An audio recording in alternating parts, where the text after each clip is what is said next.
Yesterday, I had a beautiful experience. Maybe one of the more beautiful experiences that I've had in recent days, and it came during a 30-second exchange with a toddler. After worship yesterday, our church family spent time creating handmade valentines, which will be delivered to local seniors who are in hospitals and assisted living facilities and nursing homes on Valentine's Day.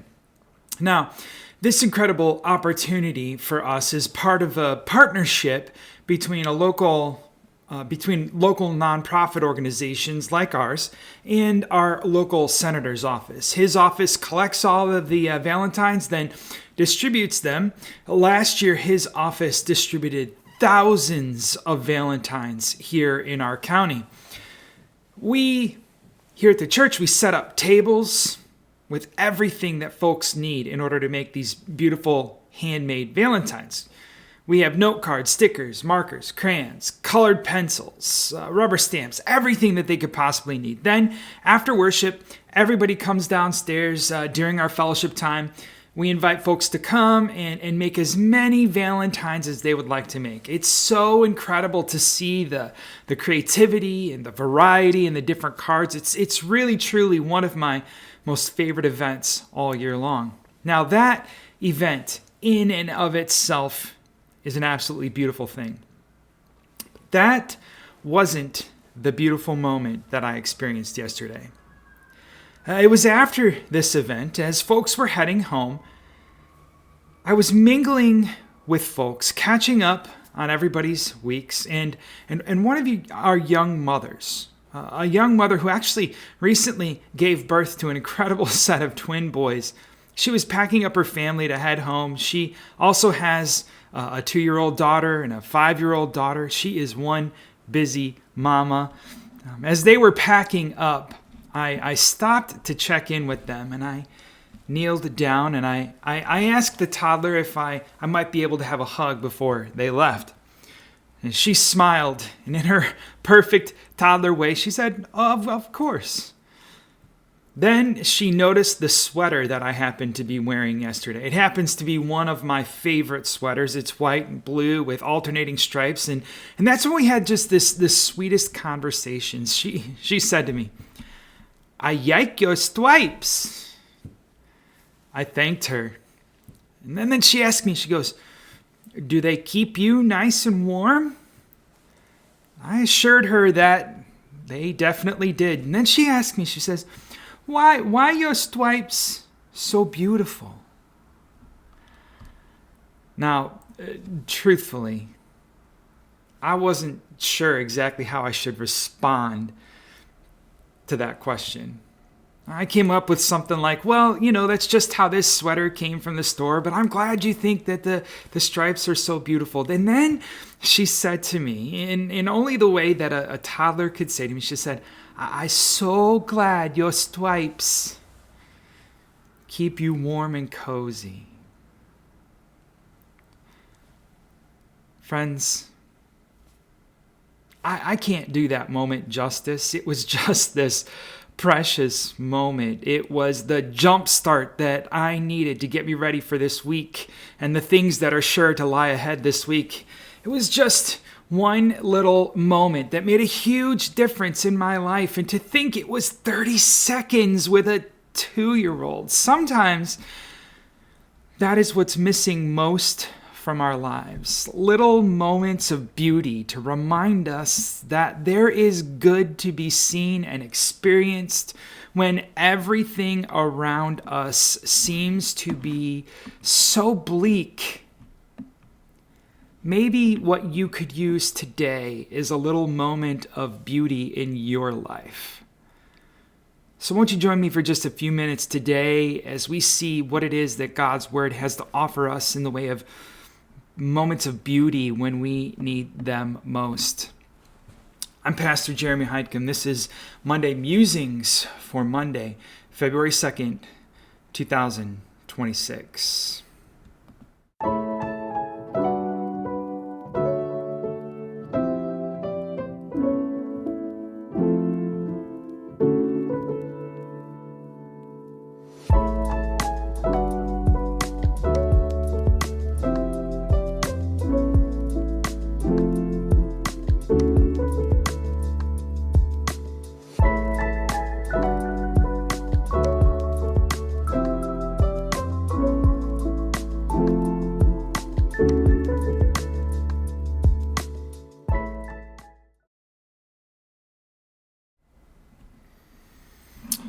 Well, in Psalm 27, verse 4, David says that he has just one passion, just one desire. One thing have I desired of the Lord, that only will I seek, that I may dwell in the house of the Lord all the days of my life, to behold the beauty of the Lord and to inquire in his temple. Psalm 40, verse 2, David cried out in relief as God brought resolution to the moment of great tribulation in his life. David said, I waited patiently for the Lord. He inclined to me and he heard my cry. He also brought me up out of that horrible pit, out of the miry clay, and set my feet upon a rock and established my steps. He has put a new song in my mouth. Praise be to God, for many will see it, fear, and will trust in the Lord. And then in 2 Corinthians, Paul discussed a thorn in his flesh, which he states was given to him by God. 3 times Paul pleaded with the Lord to remove that thorn from his side, but yet the thorn remained. The text doesn't tell us this, but it seems safe that we can assume that even after that thorn wasn't removed, Paul didn't suddenly just stop asking God to remove it, to reconsider. But the text does give us this beautiful moment of resolution that finally comes considering the thorn. There in verse 9, God says, my grace is sufficient for you. My strength is made perfect in weakness. These are 3 incredible moments with God, 3 beautiful moments with God. All 3 of these moments radically different, yet all 3 of these moments linked together with commonality. What's the commonality? Well, in Psalm 27, David sought the Lord. In Psalm 40, David waited patiently for the Lord to incline his ear to him. In 2 Corinthians, Paul pleaded with the Lord. So what's that common link? It's a deep, personal, intentional communication with God. You see, whether we're talking about David or we're talking about Paul, or maybe we would even add to that list Daniel, just before he's thrown into the den with the lions, there's one common thing amongst all of these moments of trial that become laced with these sweet moments of God-ordained beauty.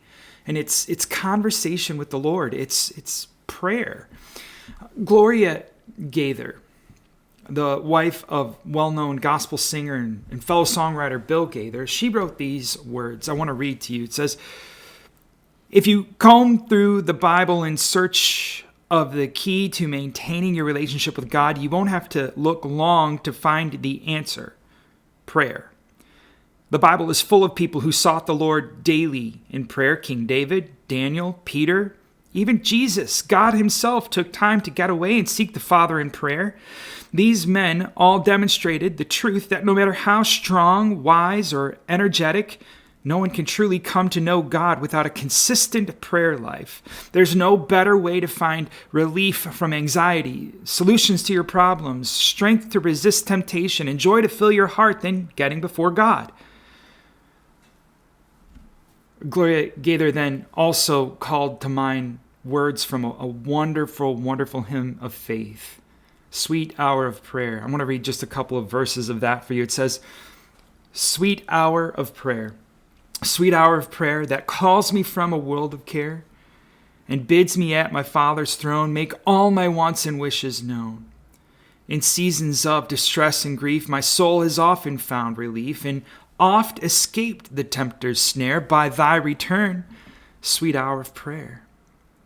Sweet hour of prayer, sweet hour of prayer, the joys I feel, the bliss I share, of those anxious spirits burn with strong desires for thy return. With such I hasten to that place where God my Savior shows his face, and gladly take my station there and wait for thee. Sweet hour of prayer. Brother, sister, I often say that I don't know how you're feeling today because it's true. I don't know how you're feeling. I don't know where you are. I don't know where you're watching this from. I have no idea what trials you may be facing, what struggles you might have met on your doorstep this morning, or what setbacks might have crept into your day already this morning. But this much I do know. All of these things, every last one of them, they are attempts by the evil one to knock you off the path that God has established for you. I want you to remember, God has a plan for you. Now, I know it's maybe taken just a tiny bit out of its original context, but let's not forget this powerful reminder that God gave to us through the words that he gave to Jeremiah, the prophet, to give to Israel. For I know the plans I have for you, declares the Lord, plans to prosper you and not to harm you, plans to give you hope and a future. That's God's plan. All the other stuff, all the struggle, the trial, the turmoil, the tribulation, the hurt, the pain, the suffering, that's not God. That's Satan. That's us giving in to the things of this world, to the evil one, to the things that seem better, easier, faster, simpler, turning our back on the plans that God has for us. So when we wake up in the morning and there are new challenges, new trials, new struggles, new worries, new anxieties, new fears, new frustrations, new angers, new aches and pains. So often we ask, what in the world could make this better? What could change my situation? I actually think there's another old gospel song that gives us a good answer. It says, "Now let us have a little talk with Jesus. Let us tell him all about our troubles. He will hear even our faintest cry, and he will answer by and by." Before I leave you all today, I want to go back for just a second to that beautiful conversation that I had with my toddler friend yesterday. That conversation would never have happened if I hadn't gone out of my way, if I hadn't initiated that conversation, if I hadn't sought it out, if I hadn't stopped, gotten down on my knee at her toddler level, purposely engaged her in conversation, I would have missed out on that beautiful moment completely. I would have missed out on that moment of blessing. My life would be less. It would be inferior because I didn't engage in that moment with her. And friends, the same is true with God. God could be a mind reader, but his word demonstrates to us that he wants us to come to him, to want to come to him. He desires communication with us. He wants a relationship with us. He wants us to stop, to kneel down, to engage in that conversation with him so that we can be blessed with the beautiful moments with him again and again and again and again and again. But I think perhaps one of the best illustrations of this comes from 2 Chronicles 7:14. It says, "If my people who are called by my name will humble themselves, will pray and will seek my face, they will turn away from wicked ways, then I will hear them from heaven and I will forgive their sin and I will heal their land." So, brothers and sisters, here's my prayer for you today. It's that you might be moved to stop, to kneel down, to engage God in conversation, that your conversation with him might lead to seeing his beauty, the beauty of all that he has planned for you, the plans to prosper you and not to harm you, the plans to give you hope and a future.